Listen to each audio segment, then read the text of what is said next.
Всем нихао, уважаемые подписчики, слушатели, зрители и друзья. Электроседаны Китая давно вам известны.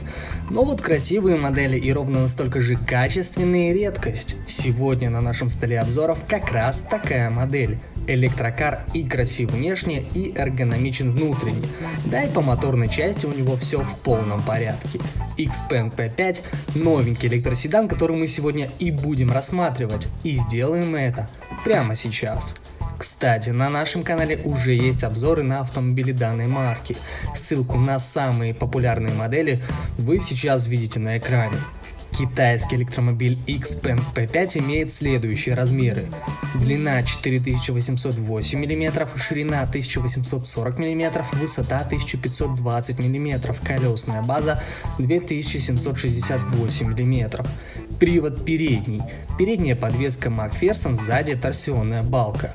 Объем багажника 450 литров. Всем ставят легкосплавные диски с шинами 215 на 55 R17. Переходим по традиции к обзору дизайна. Стоит заметить, что это один из немногих электрокаров Китая, который не имеет массивной перфорированной части вместо решетки радиатора.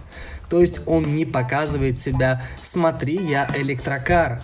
Его дизайн максимально похож на внешний вид обычной бензиновой модели, и это радует. Бампер массивный, снизу есть декоративная решетка. Основную часть переднего бампера ничего не занимает, то есть средняя его плоскость вполне пустая.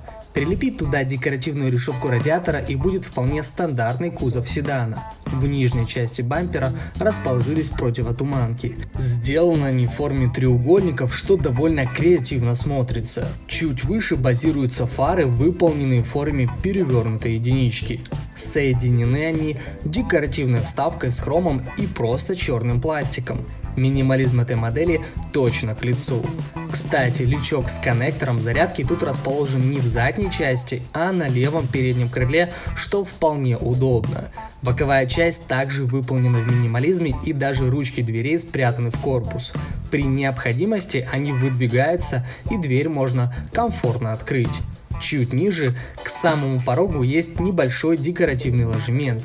На этом боковой дизайн все.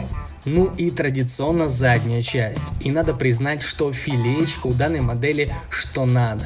Не нагружена декором, не нагружена светом, все ровно так, как надо. Бампер средний, в самом низу треугольниками расположились дубли стопорных огней и габаритки.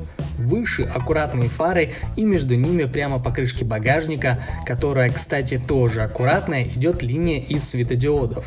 Надо признать, что над задней частью дизайнеры поработали с умом. Странно, конечно, звучит, что это так. Job with, жоп удался на славу. Ну и как же без обзора салона? А тут у нас бизнес-класс. Все аккуратно и сердито, но красиво. XPeng P5 стал первой моделью с автопилотом Xpilot 3.5. Как заявлено, он с запасом отвечает третьему уровню автономности и может самостоятельно вести машину по трассе, а также парковаться в автоматическом режиме. В арсенале есть сразу два лидара по углам переднего бампера, 12 ультразвуковых датчиков, 5 миллиметровых радаров, 13 камер, а вдобавок автопилот связан с навигатором.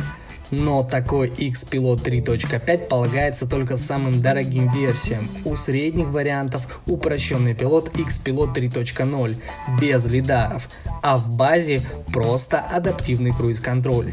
На передней панели приборный экран диагональю 12,3 дюйма, вертикальный планшет медиасистемы на 15,6 дюйма. Сама мультимедийка с новой оболочкой X-Smart OS 3.0 собственной разработки, которая поддерживает обновление по воздуху. Также предусмотрена обивка сидений кожей Nappa и электропривод передних сидений. XPeng P5 оснащен синхронным электромотором на постоянных магнитах с отдачей 211 лошадиных сил и 310 Нм крутящего момента. Зато на выбор предложены три варианта тягового аккумулятора. Базовый литий-железофосфатный емкостью 56 кВт-часов, которого должно хватить на 460 км по устаревшему циклу NIDC. Две другие батареи литий-ионные версии емкостью 60 66 кВт-часов обеспечивает 550 км пробега, а вариант на 71 кВт-час 600 км пробега. Хотя понятно, что в реальности получится на 50 км меньше. Есть предварительный нагрев батареи, что очень хорошо для зимы. Медленная зарядка займет 7 часов, быстрая – полчаса. Разогнаться до 100 км в час можно за 7,5 секунды, а максимальная скорость 170 км в час. Ценовая планка Xpeng P5 варьируется от 25 до 35 тысяч долларов. Гарантия 4 года или 100 тысяч километров в зависимости, что настанет быстрее. А на этом наш обзор заканчивается. Просим по-братски подписаться и поставить жирный лайк за нашу работу. А мы завтра порадуем вас новинкой из Китая.